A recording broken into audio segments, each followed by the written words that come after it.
आपका मूल्यवान हीरा चुराने का अपराध इन्होंने नहीं, मैंने किया है।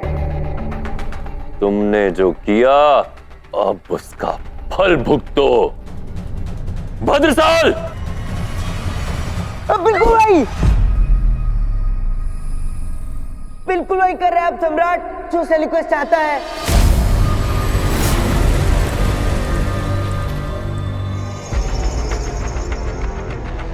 अच्छा,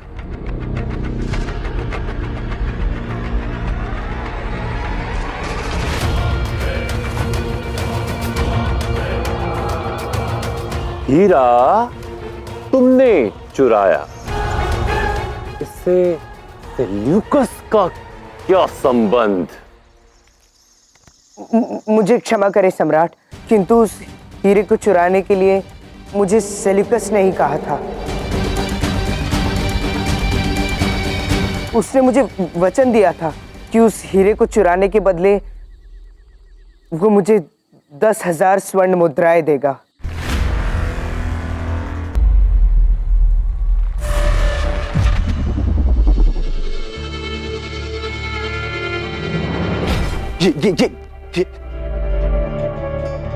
ये क्या कर रहे हो तुम? मत भूलो मैं तुम्हारे मुल्क का मेहमान हूं।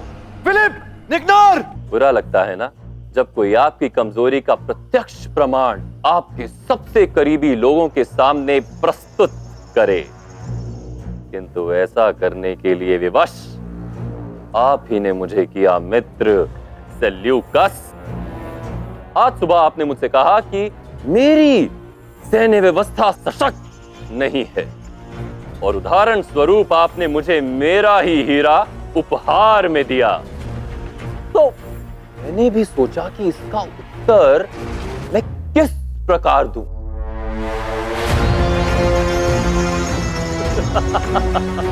कैसा लगा मेरा उत्तर?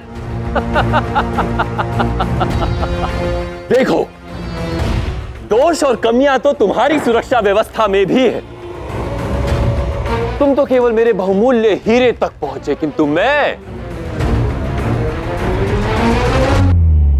तो तुम्हारी गर्दन तक पहुंच गया।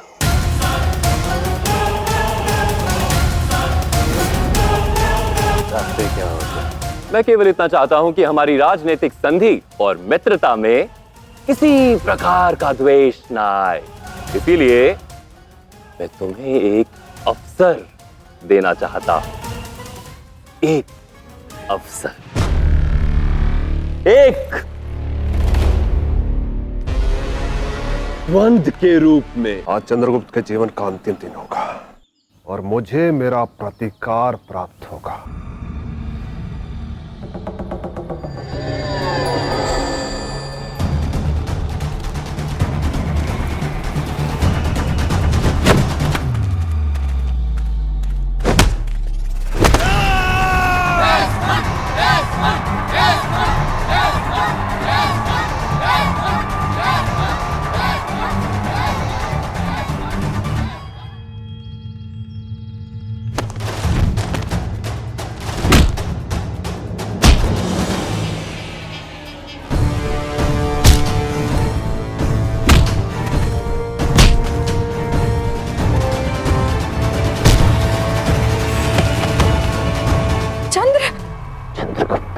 मेरी ओर देखो।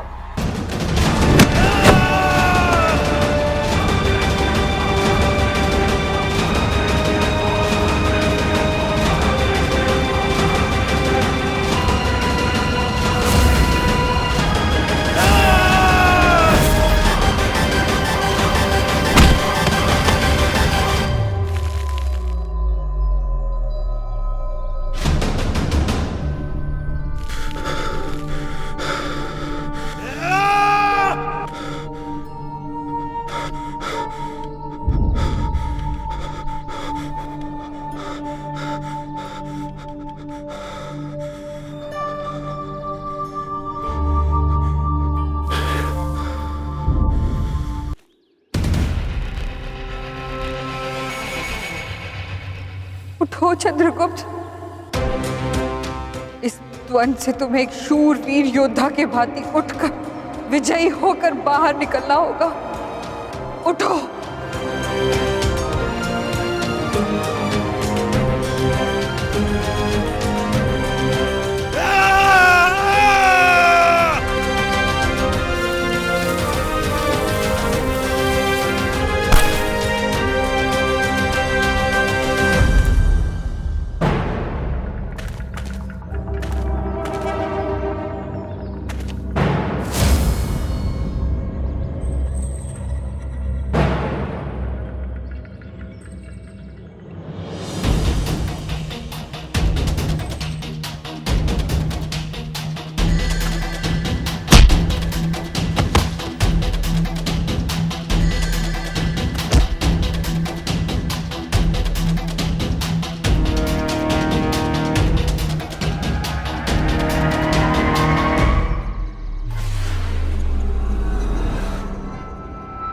चंद्रगुप्त, मेरी ओर देखो।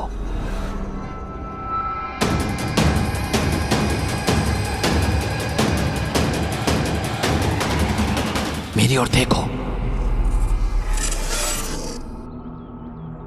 जो मैंने बताया उसका स्मरण करो। बुद्धि सदा बाहुबल पर भारी पड़ती है।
दुश्मन पे प्रहार है,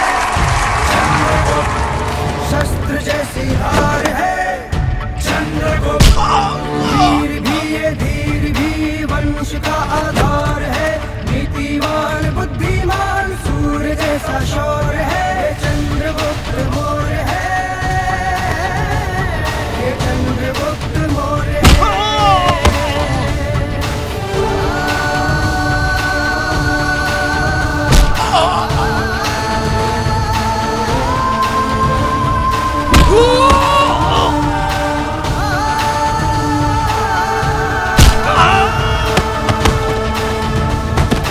चंद्रगुप्त मौर्य, चंद्रगुप्त मौर्य, चंद्रगुप्त मौर्य, चंद्रगुप्त मौर्य, चंद्रगुप्त।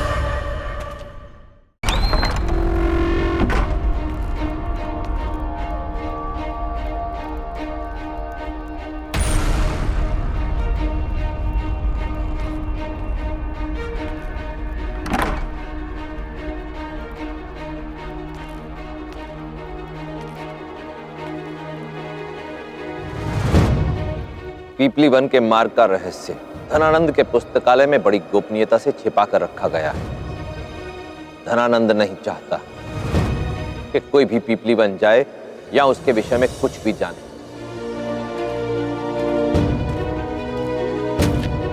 उसका केवल एक उद्देश्य है, पीपली वन के अस्तित्व को धरती से, लोगों की स्मृति से सदा के लिए मिटा देना। उसने भारत के मानचित्र से पीपली वन को हटा दिया है। जब कोई चिन्ह ही नहीं बचेगा तो कोई पीपली वन कैसे जाएगा? यदि पीपली वन जाना चाहते हो चंद्रगुप्त, तो उस पुस्तक में अंकित उस मानचित्र को चुराना अत्यावश्यक है।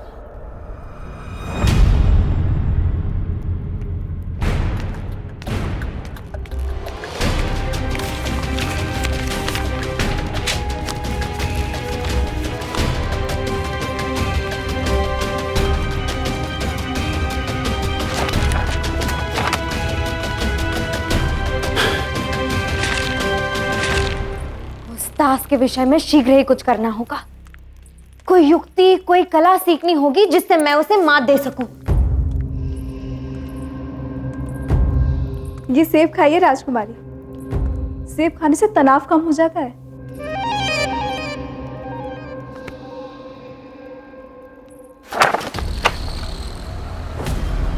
कुछ हलचल सुनाई दे रही है मुझे।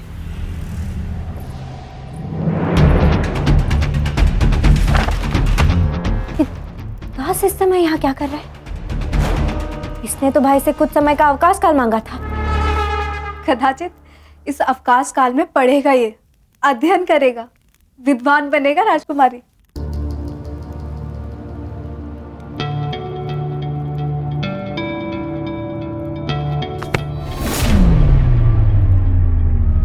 धन्यवाद राजकुमारी धुरधरा। मुझे वैसे भी बड़ी भूख लगी थी। अब पूरी रात ये सेब खाकर बिताओ। राजकुमारी, बाहर रहने दो मुझे राजकुमारी। अब पढ़ो रात भर, बनो विद्वान, लगाओ ज्ञान के सागर में गोते दास। अब इसका पूरा अवकाश काल यही बीतेगा, द्वार नहीं खुलेगा।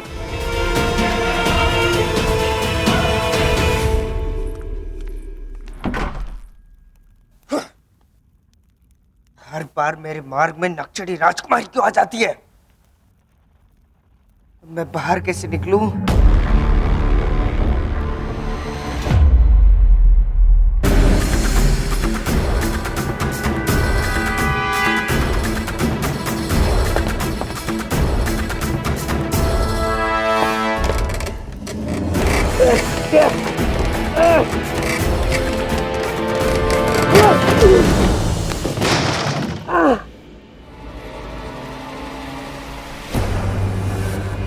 पिपलीवन का चिन्ह।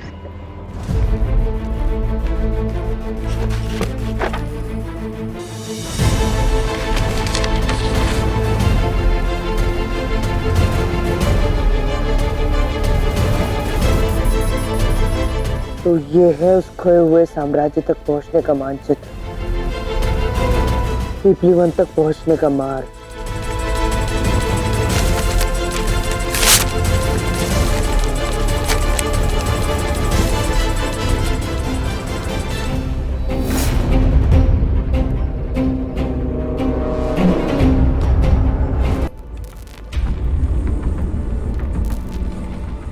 कोई आया था यहाँ, देखिए स्थान को। किसी ने यहाँ गहन अध्ययन किया है, वो भी अल्प समय में। तो यह अध्ययन का कारण कुछ ढूंढना था मामा ही।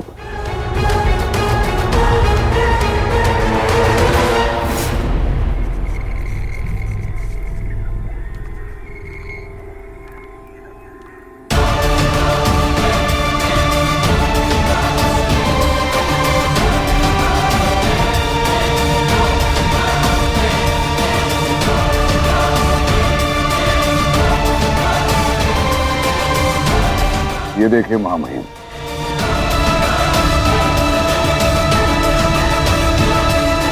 पिपलीवान का कटा हुआ नक्शा।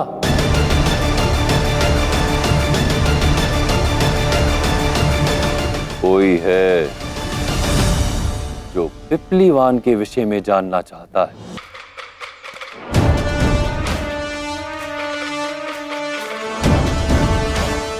मैं आ रहा हूं पिपलीवन, अपने बीते कल के वो रहस्य जानने जो तुम अपनी वीरान गलियों में छिपाए बैठे हो। पिपलीवन पे दृष्टि डालकर उसने सम्राट की गरिमा को, उनके वैभव को, उनके शक्ति को ललकारा है, चुनौती दी है। और मैं ऐसा कदापि नहीं होने दूंगा। 12 वर्षों से वो स्थान दुर्गम है। ये स्थिति तब तक ऐसी चलती रहेगी जब तक पिपलीवन का समूल नाश नहीं हो जाता। वो दास जीवित रहे या मृत, मुझे कोई अंतर नहीं पड़ता, परंतु कार्य शीघ्र होना चाहिए, अन्यथा परिणाम तुम भली भांति जानते हो। जाओ।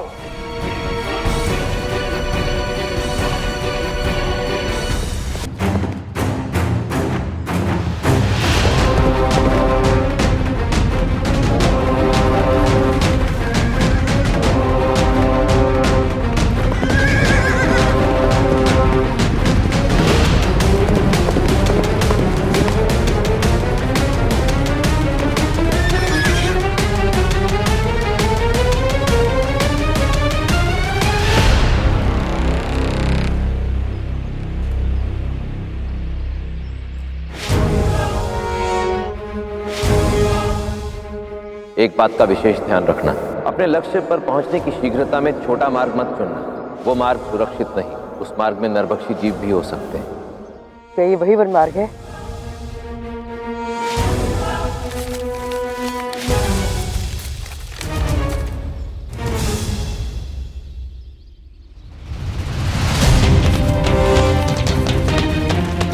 क्षमा करना कुलुषिका वाले ब्राह्मण, आपने मुझे इस मार्ग का चयन करने से सावधान किया था, किंतु मेरे पास कोई और विकल्प नहीं है। मुझे इन गुप्तचरों से बचने के लिए करना ही होगा।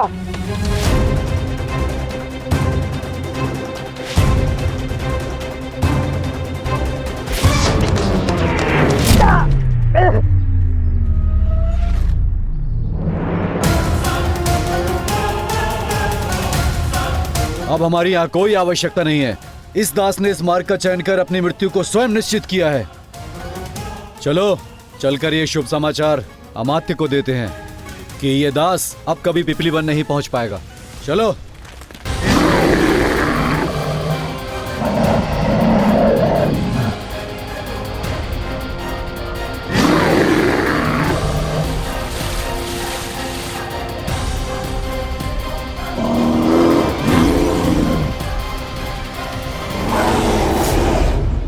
अगर उसको उसके अतीत के बारे में बताना ही था तो यही बता देते। उसको मृत्यु के मुख में झोंकने की क्या आवश्यकता थी? ना स्वयं ने बताया, ना मुझे बताने दिया। क्या आवश्यकता थी उसे पीपलीवान भेजने की? क्यों? हाँ, मैंने उसे अकेले जाने दिया, क्योंकि स्वयं से भेंट एकांत में ही होती है, किसी अन्य की उपस्थिति में नहीं। आप बहुत निर्दयी है आचार्य। लोहे पर प्रहार करके उसे तलवार बनाने वाले कारीगर को पहले उसे अग्नि में तपाना होता है, उसके बाद निर्ममता से निरंतर लोहे पर प्रहार करना होता है, तब जाकर बनती है तलवार। यदि धनानंद जैसे नृशंस शासक के शासन को समाप्त करना है तो चंद्रगुप्त को एक तलवार बनाना होगा, और चंद्रगुप्त को तलवार बनाने के लिए मैं निर्दयी लोहार बनना स्वीकार करता हूं।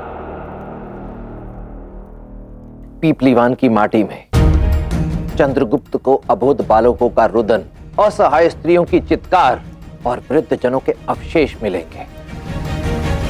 वहां की वायु में उसे सहस्त्रों निर्दोषों, सैकड़ों सैनिकों के रक्त की गंध मिलेगी, और जब उसी रक्त के गर्म छींटे उसके शरीर पर पड़ेंगे तो ये अनुभव उसके अंतर्मन को झकझोर कर रख देगा।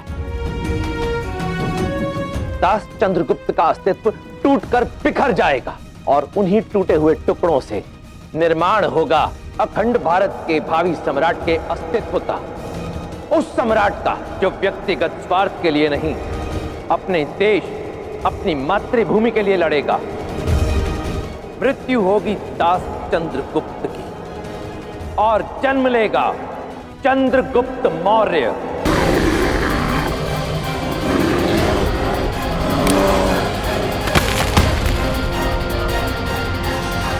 यदि आज मेरे पुत्र को आपने जीवित नहीं लौटाया तो इस मां के तांडव का कोप आप पर बरसेगा महादेव।